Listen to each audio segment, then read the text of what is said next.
I'm Paul Perkins with the check of your ag weather. After scattered non-severe thunderstorms much of today, a strengthening disturbance tracking east triggers more severe thunderstorms from this late afternoon through midnight. The main hazards are wind gusts to 70 and hail to the size of ping pong balls. Much of west central to eastern Nebraska, along with northwest and north central Kansas, are at a marginal risk of severe storms, a level 1 of 5. A slight risk, level 2 of 5, covers northeast Kansas to around Hays and parts of southwest Kansas.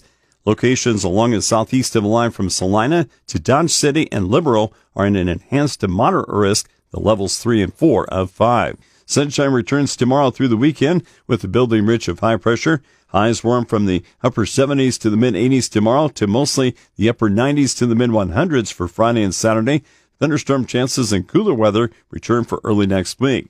The long-term forecast keeps our temperatures warmer than normal for Nebraska and Kansas Sunday through early next week before temperatures trend closer to seasonal or near normal the middle of next week through the end of the month. For central Nebraska, the month of June ends with typical daytime highs in the mid-80s and average overnight lows in the low 60s.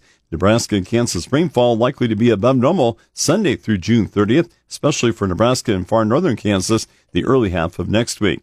Key weather factors the markets are watching include rain through the U.S. and Canadian prairies, possibly severe thunderstorms in mature Kansas wheat fields, and dry weather concerns continuing for the Black Sea region, China, and Australia. Extraordinary active weather dominating the central and eastern U.S. begins to settle as the week progresses.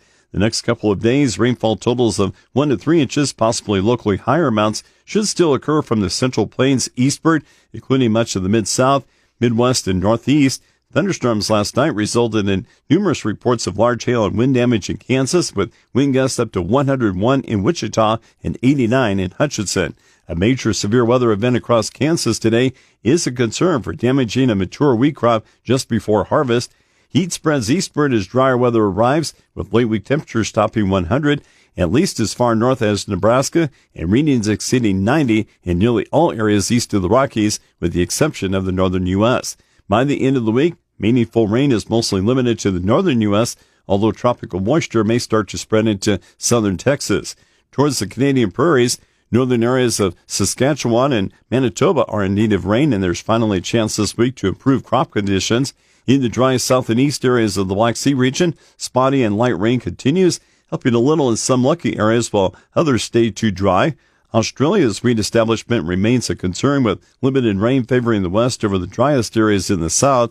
On the North China Plain, the beginning wheat harvest is benefiting from drier weather. Double crop corn and soybeans on the North China Plain that are in need of more moisture can expect widespread rain tomorrow and Thursday. With the check of the ag weather, I'm Paul Perkins.